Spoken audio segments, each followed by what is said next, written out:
Hey guys, my name's James. And I'm Dianna, and we're going to give you a tour of our tiny home on wheels.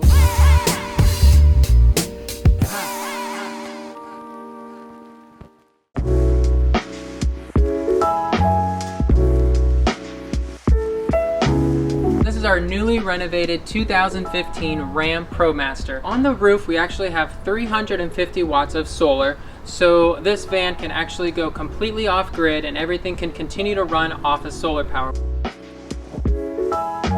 So right when you walk in here, we have all of our light switches, and we have a separate switch for our overhead lights as well as our shower light, and we have them all on dimmer so that we're able to adjust them throughout the day. And we have a remote control that we installed that makes it so much easier to adjust it from any part of the van. And over here we have our shower bathroom area. We are a little hesitant about how a full-size shower would turn out in a van, and we are so excited with how it turned out. We have our Nautilus shower door that retracts into itself, so it saves a lot of space. And it actually has a squeegee on one side, so it helps dry it as it rolls back. So it's really important in a small space to use every nook and cranny that we can. So as we were building the shower, we didn't want to put a rack in it that would take up more space on the inside. And so we built a pop-out that pops back into the wall, and we're able to store our shampoo and soap there. And so that saves a lot of space. We're really happy with that. And then for our shower head, we got a shower head that had a long hose, so we're able to reach it outside if we ever want to rinse off anything outside as well. For our toilet, we got a Laveo dry flush toilet, and it has cartridges that we can replace, and after you press the button, it twists the cartridge around and gives you a fresh new bowl each time. The reason we actually went with this toilet is because we'll be renting it out while we're not using it, so this way with the cartridges it makes it a lot easier to clean in between uses. And yes, we take the toilet out when we shower. We have our kitchen area here, and we custom built these cabinets so that we could make sure that we included all the appliances that we needed. We have our upper storage as well as our lower storage and running water in the sink. For our upper storage, we have our cups, plates, and some things that we need for cooking. And then we have our drawers and lower cabinet storage. In the top drawer, we keep our utensils and other cooking supplies.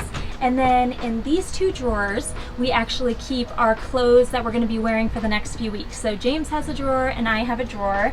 And instead of keeping all of our clothes in one place where we'll have to sort through all the time and kind of get into the other storage that we have them right on hand close by, and it's a lot easier to get to them. So on this side, we have all of our appliances. We have our fridge, which is 12 volt. And the reason it's so great that it's 12 volt is because it's running all the time, so it uses a lot less electricity. Then we have our espresso machine and our ice maker. And so we have our espresso pods in there that we're able to recycle.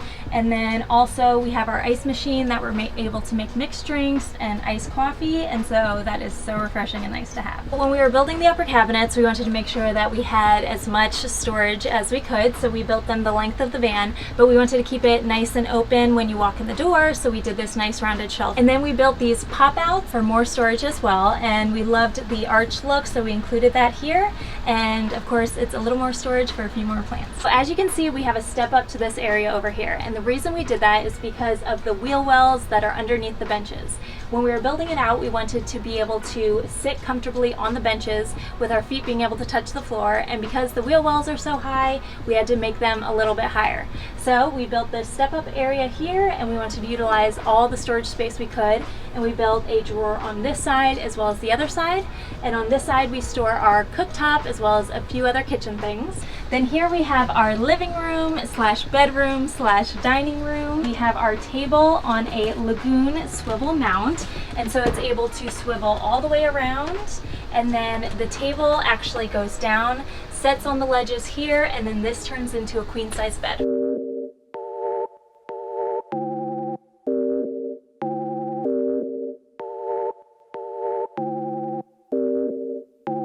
So underneath these benches we have so much storage. On this side we have our water heater as well as storage for our electric scooters and our hanging hammock chair. And on the other side we have storage for our electrical system as well as laundry and extra clothes. We have our 52-inch projector screen installed in the upper cabinet, and it actually hides away when we're not using it. And we actually used a motorized blind for the screen so that we could get the exact size that we needed. And we installed a magnet on the projector to mount it on the other side. So we wanted to have some privacy as well as warm it up with some curtains. So we added in this bendable sliding curtain track that goes all the way around here, and we have a window that is in the door, so this goes all the way around so that it covers it as well. Behind this curtain we have our cab area as well as overhead storage. And the overhead storage is where we store our bedding, and then when we actually purchased this van, it had a bench seat that went all the way across and didn't allow us to access the back from the cab area. So what we ended up doing was getting an individual seat, and we added a swivel mount to it, so we're able to turn it around and it adds so much more space to the back. I'll show you how it works.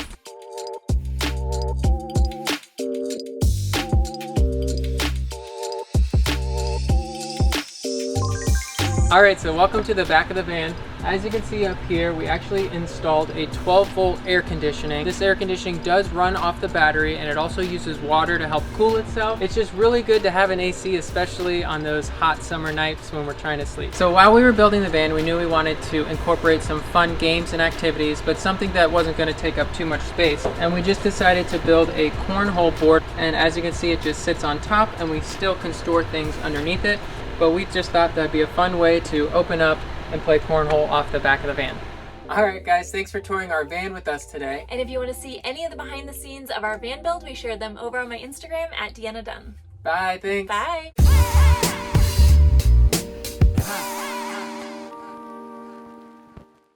I hope you enjoyed that content. If you hadn't noticed, we do have an ebook that we sell, and the link is just in the description. It contains 160 pages crammed full of practical advice, walkthrough information, electronic schematics and part lists, which will make your job a lot easier for doing a van conversion, and it will save you time and money. Also, we've created special videos for the ebook which enable you to see walkthroughs for how to do loads of things in a van conversion. So that's for water systems, for your electrics, for how to do simple woodwork joints that anyone can do. And I really believe that anyone, regardless of their experience, can make a half decent van conversion.